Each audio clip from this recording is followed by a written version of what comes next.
उत्तर प्रदेश का चुनाव हो और आजम खान का जिक्र ना हो तो यूपी की सियासत अधूरी लगती है। एक वक्त था जब आजम खान का सिक्का चलता था, लेकिन वक्त ने ऐसी करवट ली कि अब आजम खान जेल की सलाखों के पीछे है। लेकिन जब जब यूपी में कोई भी चुनाव होता है, आजम खान का जिक्र जरूर होता है।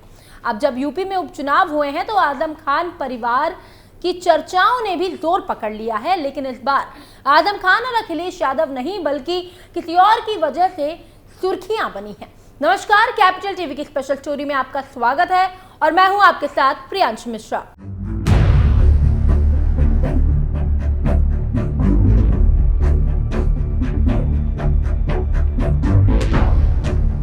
आजम खान का जब भी जिक्र होता है तो अखिलेश यादव का नाम भी आता है। लेकिन इस बार यूपी के उपचुनाव के ठीक बाद अखिलेश को चकमा देकर कोई और ही आजम खान से मिलने पहुंच गया, जिससे सियासी बाजार भी गर्म हो गया है। तो चलिए पूरी कहानी आपको बताते हैं। दरअसल आजाद समाज पार्टी के राष्ट्रीय अध्यक्ष और नगीना सांसद चंद्रशेखर आजाद उत्तर प्रदेश के सीतापुर पहुंचे। नगीना सांसद चंद्रशेखर आजाद समाजवादी पार्टी के नेता आजम खान से मिलने के लिए सीतापुर जेल पहुंचे। आजम खान से मुलाकात के बाद चंद्रशेखर आजाद ने कहा कि वो फांसी घर में हैं और उन्हें दीर्घायु होने की कामना करता हूं। जेल कोई खुशी की जगह नहीं है, वहां अच्छी व्यवस्थाएं नहीं है। आजम खान से मुलाकात के बाद चंद्रशेखर आजाद ने कहा कि उत्तर प्रदेश के नहीं, देश के बड़े नेता हैं, उनसे मेरी मित्रता है, उनका हमेशा सहयोग मुझे मिला है। आज वो तकलीफ में हैं तो मैं दुखी हूं। छोटा भाई होने के नाते मेरी जिम्मेदारी है कि मैं दुख में किसी का साथ ना छोड़ूं। चुनाव के बाद फ्री हुआ तो उनसे मिलने चला आया, उनके हालचाल जानने की कि वो किस हालत में है। नगीना सांसद चंद्रशेखर आजाद ने कहा कि जिस तरह से राजनीति बदली है, ये सब हुआ है, ये किसी से नहीं छिपा है। सरकार से कहना चाहता हूं कि इस तरह का व्यवहार लोकतंत्र में अच्छा नहीं है। लोकतंत्र में सत्ता आती जाती रहती है। अगर आप ये कर रहे हैं तो आप में झेलने की हिम्मत हो तो आप ये करें। मैं उनकी लड़ाई को सड़क से संसद तक लड़ूंगा, उन्हें अकेला नहीं छोड़ूंगा। वहीं चंद्रशेखर आजाद से जब पूछा गया कि आप लगातार आजम खान के परिवार से मिल रहे हैं, सपा प्रमुख अखिलेश यादव सीतापुर नहीं आ रहे हैं, इस पर अखिलेश यादव ने कहा कि किसी से मिलना कोई अपराध नहीं है, वो अपना ड्यूटी कर रहे हैं, मैं अपनी ड्यूटी कर रहा हूं। मेरे पारिवारिक रिश्ते मैं निभा रहा हूं, मुझे निभाना आता है। वहीं यूपी उपचुनाव को लेकर नगीना सांसद चंद्रशेखर आजाद ने कहा कि चुनाव पर जो मैंने सवाल खड़े किए हैं उस पर चुनाव आयोग ने मोहर लगाई और 7 लोगों को सस्पेंड किया।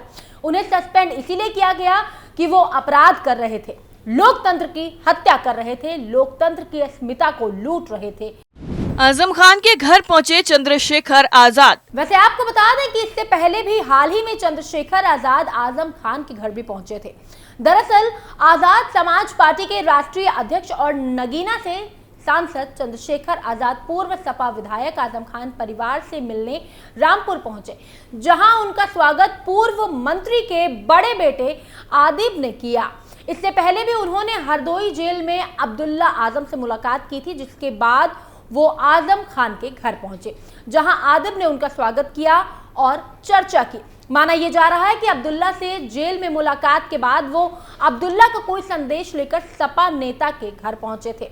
आदिब से मुलाकात के बाद चंद्रशेखर ने आजम खान की पत्नी ताजीन फातिमा से भी मुलाकात की। हरदोई जेल में अब्दुल्ला से मुलाकात के बाद चंद्रशेखर ने मीडिया से कहा कि अगर सरकार ने उनके खिलाफ कोई षड्यंत्र रचा तो वो चुप नहीं बैठेंगे और ताकत बढ़ने पर इन सभी फर्जी मुकदमों की जांच की जाएगी।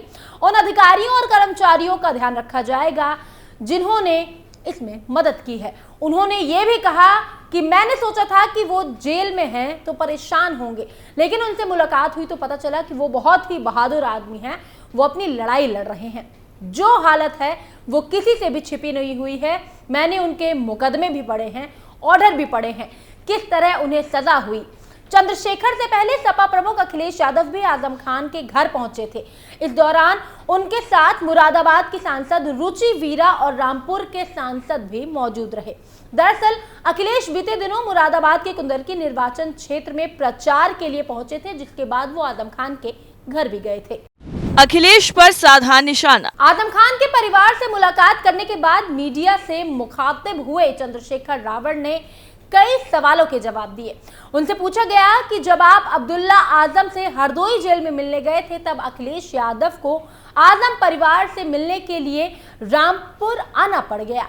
इस पर चंद्रशेखर रावण ने मुस्कुराते हुए कहा कि अब मैं यहाँ आ गया हूँ तो वो कहाँ जाएंगे। नगीना सांसद ने कहा कि कुछ रिश्ते राजनीति के ऊपर होते हैं, मुझे आज भी याद है एक बार मैं इस घर में पहले भी आया हूँ, जब मैं आया मैं उस प्यार के शब्दों को बयां नहीं कर सकता, आप सब ने देखा है।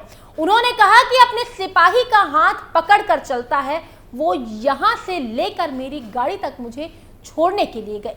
चंद्रशेखर रावण ने अब्दुल्ला आजम को लेकर हो रही साजिश का भी जिक्र किया और उनसे मुलाकात की बात कही। साथ ही उन्होंने प्रदेश में कानून व्यवस्था और कई अन्य मामलों को लेकर भी मीडिया से बात की। गौरतलब है कि बीते दिनों अखिलेश यादव भी रामपुर गए थे, तब उन्होंने आजम के घर जाकर उनके परिवार से मुलाकात की थी, लेकिन अब चंद्रशेखर आजाद रामपुर में आजम खान के घर जाकर उनके परिजनों से मुलाकात करते हुए नजर आए। इस दौरान आजम खान के छोटे बेटे आदम आजम नगीना सांसद के साथ नजर आए। बता दें कि उपचुनाव के बीच ये मुलाकात काफी मायने रखती है। आजम की पत्नी से मिले अखिलेश। इतना ही नहीं, एक तरफ चंद्रशेखर आजाद आजम खान के बेटों से मिल रहे हैं तो वहीं दूसरी तरफ अखिलेश यादव आजम खान की पत्नी से मिलने पहुंच गए। आपको बता दें कि अचानक राजनीतिक दलों और दिग्गज नेताओं की दौड़ खान परिवार तक लगने लगी है। खबर आई कि आजाद समाज के मुखिया और सांसद चंद्रशेखर आजाद ने आजम खान के बेटे अब्दुल्ला से जेल में मुलाकात की।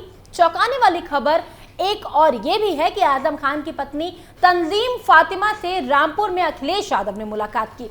हालांकि ये चुनावी मुलाकात है या फिर पर्सनल, ये तो अंदर की बात है। लेकिन यूपी में उपचुनाव थे तो कयास ये लगाए जा रहे थे कि मुस्लिम वोटर्स को साधने के लिए दोनों ने खान के बेटे और पत्नी से मुलाकात की। लेकिन इन मुलाकातों के बारे में चंद्रशेखर आजाद और अखिलेश यादव दोनों ने अपने अपने बयान सामने रखे। चुनाव में याद आता है आजम परिवार। उत्तर प्रदेश में हो रहे उपचुनाव की सियासत एकाएक गर्म होने लगी। खासकर समाजवादी पार्टी के कद्दावर नेता जेल में सजा काट रहे आजम खान अचानक अपने और पराये सियासी दलों को याद आ गए। आजम परिवार का दर्द नेताओं को महसूस होने लगा। पहले समाजवादी पार्टी अध्यक्ष अखिलेश यादव रामपुर में उनकी पत्नी तंजीम फातिमा से घर जाकर मिले, जबकि अखिलेश से चंद घंटे पहले आजाद समाज पार्टी के अध्यक्ष और नगीना सांसद चंद्रशेखर आजाद हरदोई जेल में जाकर आजम के पूर्व विधायक बेटे अब्दुल्ला से मिले। इन मुलाकातों को सियासी मायने दिए जा रहे हैं। दोनों की मुलाकातों को जानकर लोग उपचुनाव में मुस्लिमों को साधने के तौर पर देख रहे हैं। रामपुर में अखिलेश यादव और आजम परिवार की मुलाकात एक खास बात ये रही कि लोकसभा चुनाव में इस फैमिली से दूरी बनाकर और हमेशा उन पर कटाक्ष करने वाली सपा के एमपी मौलाना मोहिबुल्लाह भी मौजूद रहे। परिवार से सिर्फ अखिलेश और एमपी मौलाना मोहिबुल्लाह ही मिले।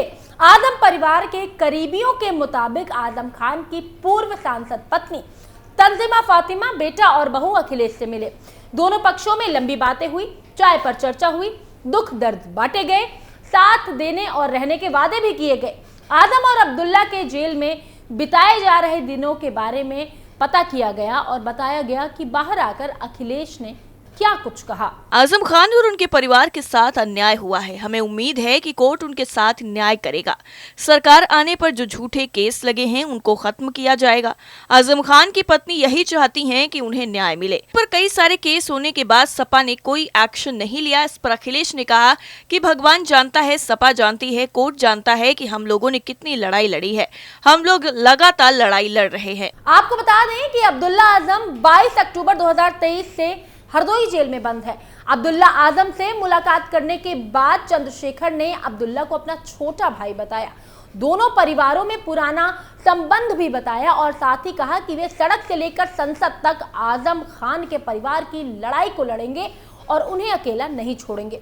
उन्होंने कहा कि सत्ता के अहंकार में आजम के परिवार का दमन किया जा रहा है। अगर अब्दुल्ला को लेकर जेल में कोई भी षड्यंत्र रचा गया तो वो सरकार की ईंट से ईंट बजा देंगे। साफ किया उन्होंने कि अब्दुल्ला आजम से उनके रिश्ते सियासी नहीं बल्कि व्यक्तिगत हैं। सपा नेता अखिलेश की रामपुर में मुलाकात पर चंद्रशेखर ने कहा कि अखिलेश अच्छे नेता हैं, उन्हें परिवार की याद आई इसीलिए वो मिलने चले गए।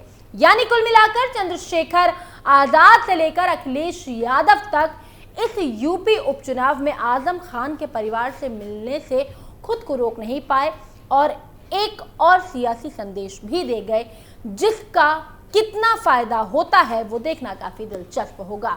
स्पेशल स्टोरी में फिलहाल इतना ही। बाकी उत्तर प्रदेश से जुड़ी तमाम खबरों को जानने के लिए आप देखते रहिए कैपिटल टीवी उत्तर प्रदेश। नमस्कार।